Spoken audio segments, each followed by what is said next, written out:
salam komunikasi. Selamat datang di program studi ilmu komunikasi Universitas Padjadjaran. Saya Dita Prasanti, dosen mata kuliah pengantar ilmu komunikasi.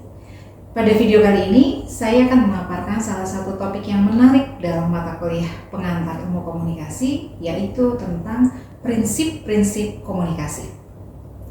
Baik, teman-teman sudah mendapatkan rangkaian materi tentang definisi dan fungsi ilmu komunikasi, tentang komponen dalam ilmu komunikasi, dan juga tentang berbagai macam hambatan dalam komunikasi seperti apa. Nah, pada topik kali ini, teman-teman, kita akan mereview bersama, kita akan membahas tentang prinsip-prinsip komunikasi. Nah, kira-kira apakah ada teman-teman yang sudah membaca beberapa rujukan tentang prinsip komunikasi? Adakah yang sudah mengetahui prinsip komunikasi itu untuk apa? Mengapa kita harus mengetahui, mengapa kita harus mempelajari prinsip-prinsip komunikasi? Baik, dalam topik kali ini teman-teman bisa bersama-sama memikirkan prinsip-prinsip komunikasi sebagai bagian yang penting dipelajari dan ketahui oleh kita semua. Karena ternyata dalam prinsip komunikasi kita bisa melihat berbagai macam, katakanlah, fondasi atau bagaimanakah kita bisa menjalin hubungan dengan orang lain dalam berkomunikasi dengan kita mengetahui prinsip-prinsip komunikasi terlebih dahulu. Nah, ada yang tahu kira-kira prinsip komunikasi itu terdiri dari apa saja? Prinsip komunikasi itu seperti apa?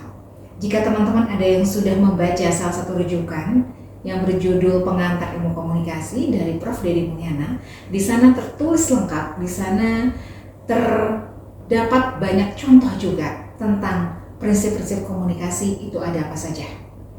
Nah, kita mulai ya teman-teman ya, kita bahas satu persatu, namun tentunya tidak akan saya berikan semua ya, dari 12 prinsip komunikasi yang teman-teman bisa dapatkan di bukunya Prof. Deddy. Di situ dituliskan ada 12 prinsip komunikasi. Tapi yang akan saya review, kita simak ya, ada berapa. Kita mulai dari yang pertama teman-teman. Prinsip komunikasi bisa dikatakan sebagai fondasi utama. Bagaimanakah kemudian kita bisa menjalin hubungan, kita bisa berkomunikasi dengan orang lain, dengan kita mengetahui terlebih dahulu bekal dari prinsip komunikasi ini. Jadi sesuatu yang bisa membuat kita kemudian menjadi tersadar bahwa ternyata komunikasi itu seperti dengan dijelaskan dalam prinsip-prinsip ini. Oke, kita langsung bahas yang pertama. Yang pertama yang kita bisa jelaskan di sini dikatakan bahwa komunikasi proses simbolik, yang berarti bahwa makna sebenarnya yang ada di dalam kepala kita bukan terletak di dalam lambang itu sendiri. Dengan kata lain, sebenarnya tidak ada hubungan yang alami antara lambang dengan maknanya sendiri. Tapi kita semua yang memaknai itu, teman-teman. Ya, contohnya saja yang paling simpel ya, penggunaan kata gedang dalam bahasa Sunda dan bahasa Jawa itu berbeda. Gedang yang berarti pepaya dalam bahasa Sunda yang berarti berbeda juga dalam bahasa Jawa. Atau penggunaan istilah lain. Kita bisa menyebutkan berbagai macam penggunaan kursi, meja, lemari, itu karena apa? Karena adanya proses simbolik, kesepakatan penggunaan simbol tersebut. Maka dalam poin yang pertama ini dikatakan bahwa prinsip komunikasi yang paling dasar adalah komunikasi merupakan proses simbolik. Adanya pertukaran simbol, tanda, makna, ataupun apapun yang kita sebutkan sebagai simbol dan kita maknai dan disepakati, kita akan melakukan pertukaran pesan dalam hal tersebut. Maka dikatakan dalam hal itu komunikasi bersifat simbolik atau merupakan proses simbolik. Bisa dipahami ya teman-teman ya? Baik, kita lanjutkan yang kedua. Prinsip komunikasi yang kedua, selain proses simbolik, yang harus teman-teman ketahui juga adalah komunikasi. Dikatakan bahwa setiap perilaku memiliki potensi komunikasi. Atau teman-teman bisa baca di dalam slide, we cannot not communicate. Ternyata kita tidak dapat tidak berkomunikasi. Oke, teman-teman bisa mengingat kembali, jika teman-teman dalam kondisi sedang berada sendiri sekalipun, teman-teman sedang berkomunikasi dengan diri masing-masing.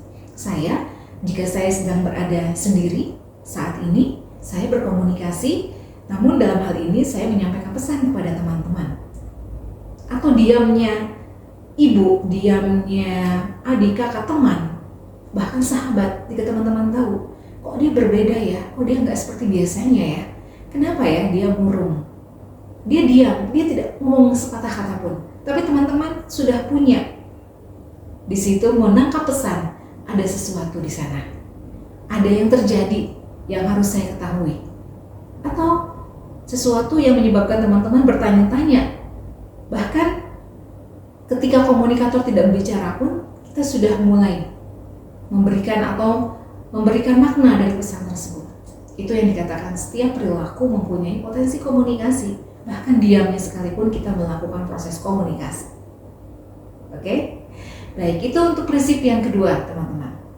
Yang ketiga, ada prinsip apa sih di dalam komunikasi? Kalau tadi sudah dikatakan bahwa setiap perilaku mempunyai potensi komunikasi, berarti diamnya sekalipun juga berpotensi melakukan atau menjadi sebuah proses komunikasi. Maka yang ketiga yang harus teman-teman ketahui adalah dalam komunikasi, ternyata komunikasi memiliki dimensi isi dan dimensi hubungan. Ada dimensi isi dan dimensi hubungan. Setiap pesan dalam komunikasi mempunyai dimensi isi. Seperti apa yang dimaksud dengan dimensi isi? Ketika kita memprediksi sesuatu dan ada dimensi hubungan yang terjadi antara pihak-pihak yang melakukan komunikasi. Nah, saya rasa untuk dimensi isi dan hubungan atau prinsip yang ketiga ini, teman-teman bisa mulai merefleksikannya dalam kehidupan sehari-hari. Apakah kemudian ini erat dengan kehidupan kita atau kita sudah mempraktekannya? Saya yakin kita semua sudah mempraktekannya, teman-teman ya. Teman-teman ketika berada di dalam ruang keluarga, dalam artian ada di tengah-tengah keluarga bersama ayah, ibu, saudara yang lain, ketika berada dalam lingkungan pertemanan atau ketika berada di lingkungan sekolah, bertemu dengan guru atau mungkin dengan dosen atau dengan siapapun yang lingkungannya pun berbeda, ada dimensi isi dan dimensi hubungan. Percakapan yang akan kita lakukan akan berbeda ya teman-teman ya, bahasa yang akan kita gunakan akan berbeda. Ketika teman-teman berada dalam situasi resmi, dalam situasi yang non formal atau dengan katakanlah dengan teman-teman akrab yang biasanya menggunakan kata-kata dan bahasa akrab, tentu itu belum tentu akan teman-teman gunakan kepada misalnya ruang akademik, apakah itu dalam ruang perkuliahan dan lain-lain. Nah, di sini kita bisa melihat ada dimensi isi dan dimensi hubungan.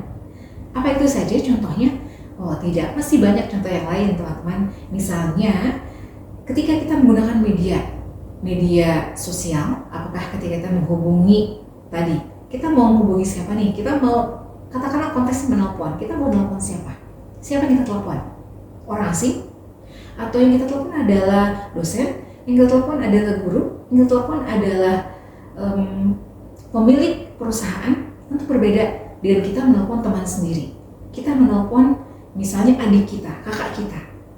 Dimensi isi dan dimensi hubungan itu ternyata menjadi bagian dalam komunikasi. Komunikasi memiliki dimensi isi dan dimensi hubungan, dan di situ kita perlu tahu teman-teman, bagaimanakah kemudian ketika kita akan berkomunikasi dalam bicara kita, siapa yang menjadi lawan bicara kita, dan bagaimanakah kita menyampaikan pesan kepada lawan bicara kita. Itulah maksud prinsip yang ketiga. Oke, sampai di sini saya yakin semuanya bisa merefleksikan, saya yakin semuanya bisa paham. Kita lanjutkan pada prinsip yang keempat. Ada yang tahu prinsip komunikasi yang keempat itu kira-kira apa? Kalau tadi kita sudah bicara tentang komunikasi merupakan proses simbolik. Setiap perilaku mempunyai potensi komunikasi. Dan yang ketiga, komunikasi memiliki dimensi isi dan dimensi hubungan. Apa itu sudah cukup? Tidak, ternyata teman-teman. Masih ada, kalau totalnya adalah 12 prinsip ya. Nah, masih ada nih yang akan saya bahas berikutnya, yang keempat. Ya, prinsip yang keempat itu apa? Dikatakan bahwa komunikasi berlangsung dalam berbagai tingkat kesengajaan. Oke, untuk prinsip yang keempat, kita ulang bersama ya. Komunikasi berlangsung dalam berbagai tingkat kesengajaan. Tingkat kesengajaan yang seperti apa ya? Mengapa dikatakan komunikasi berlangsung dalam berbagai tingkat kesengajaan? Nah, hal ini dapat teman-teman pahami dengan setiap tindakan komunikasi yang dilakukan seseorang bisa terjadi mulai dari yang tidak direncanakan sampai dengan yang direncanakan, atau yang tidak disengaja sampai yang benar-benar dilakukan karena unsur sengaja. Maka dikatakan prinsip yang keempat, ternyata komunikasi berlangsung dalam berbagai tingkat kesengajaan. Ya, bisa teman-teman refleksikan kembali ya dalam kehidupan kita sehari-hari. Ketika kita berpapasan, kita punya rencana nih. Satu hari ini kita mau pergi kemana, satu hari ini yang kita lakukan. Itu berdasarkan kesengajaan. Kita akan berkomunikasi dengan siapa saja. Tapi ternyata di tengah perjalanan, ya misalnya pukul 9, pukul 10 kemudian kita menerima telepon, mendadak menjadi pembicara mungkin, atau mendadak membantu teman dan lain-lain. Ya, berlangsung dalam berbagai tingkat ketidaksengajaan, atau mungkin bisa jadi karena sengaja kita berkomunikasi, atau kita bertemu dengan orang, ternyata itu teman lama kita yang tadinya kita punya plan untuk misalnya bertemu dengan orang lain, tapi ternyata di situ kita bisa menghabiskan waktu sampai 3 jam karena bertemu dengan teman lama. Itu tidak disengaja teman-teman ya, atau sebaliknya dengan kesengajaan. Yang pada intinya di sini dikatakan pada prinsip yang keempat bahwa komunikasi berlangsung dalam berbagai tingkat kesengajaan. Bisa dipahami ya teman-teman ya. Baik, kita lanjutkan. Masih ada prinsip komunikasi yang kelima. Apa itu? Ada yang tahu? Prinsip komunikasi yang kelima dikatakan bahwa komunikasi terjadi dalam konteks ruang dan waktu. Nah, prinsip yang kelima ini kaitannya dengan yang nomor 3. Kalau teman-teman masih ingat ya, komunikasi memiliki dimensi isi dan dimensi hubungan. Masih ingat ya? Nah, yang kelima dikatakan terjadi dalam konteks ruang dan waktu. Ada hubungannya nggak kira-kira? Dimensi isi dan dimensi hubungan serta konteks ruang dan waktu. Ada teman-teman ya. Ketika yang nomor 3 bicara tentang isi pesannya dan hubungan antar komunikator dan komunikan. Nah, yang nomor 5 ini berbicara tentang konteks ruang dan waktunya. Di mana ruangnya, di mana tempatnya, dan kapan kita layak berkomunikasi. Momennya, waktunya, kapan kita pantas untuk berkomunikasi, kapan kita pantas untuk berdiskusi dengan orang tua kita, misalnya tentang pilihan kita, apa yang akan kita lakukan. Kita punya keinginan, bagaimana kita mengutarakan isi hati kita kepada orang tua. Kita punya harapan, bagaimanakah ketika ternyata pilihan kita atau harapan kita bertolak belakang dengan kemauan orang tua kita. Bukan hal yang mudah teman-teman ya, untuk berkomunikasi tentunya dalam hal atau katakanlah konteks yang serius.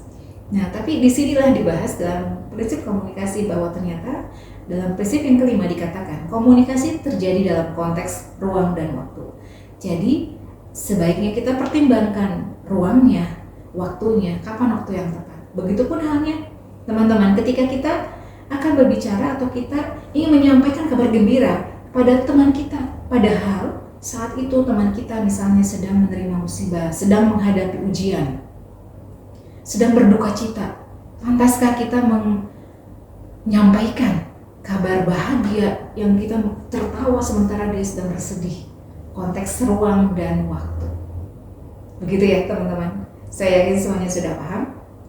Di sini ditegaskan konteks ruang dan waktu tentu akan katakanlah menggabungkan bagaimana pesan verbal dan non-verbal, dan disesuaikan juga dengan tempat, waktu, serta kepada siapa pesan tersebut disampaikan.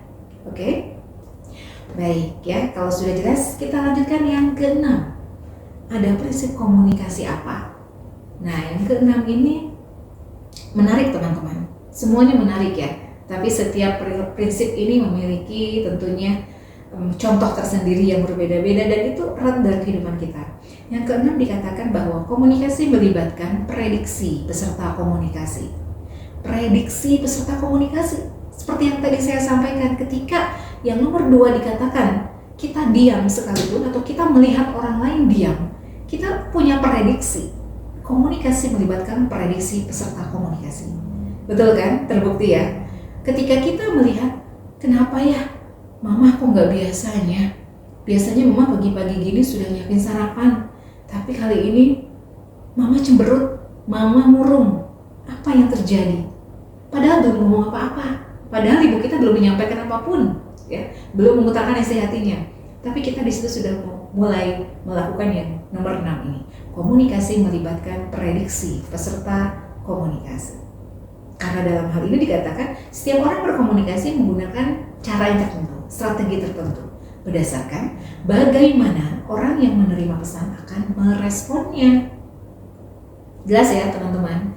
Artinya ketika kita sudah memikirkan caranya, namun tetap saja setiap pelaku komunikasi atau proses komunikasi itu akan melibatkan prediksi peserta komunikasi.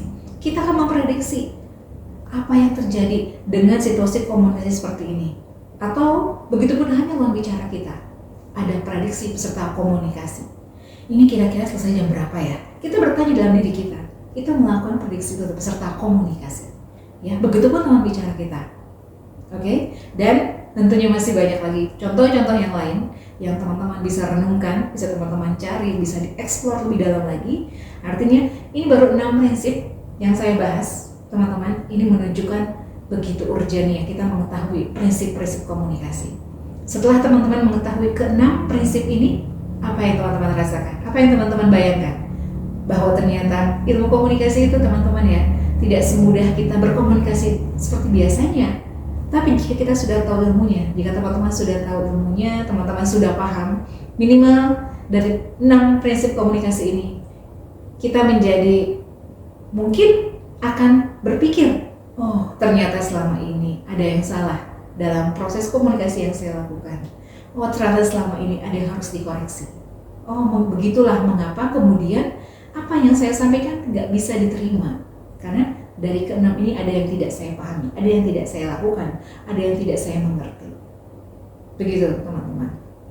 Oke, baik, dari 6 prinsip komunikasi itu sebagai pengantar dalam topik menarik kita pada minggu ini tentang prinsip-prinsip komunikasi. Lalu 6 prinsip yang lainnya bagaimana?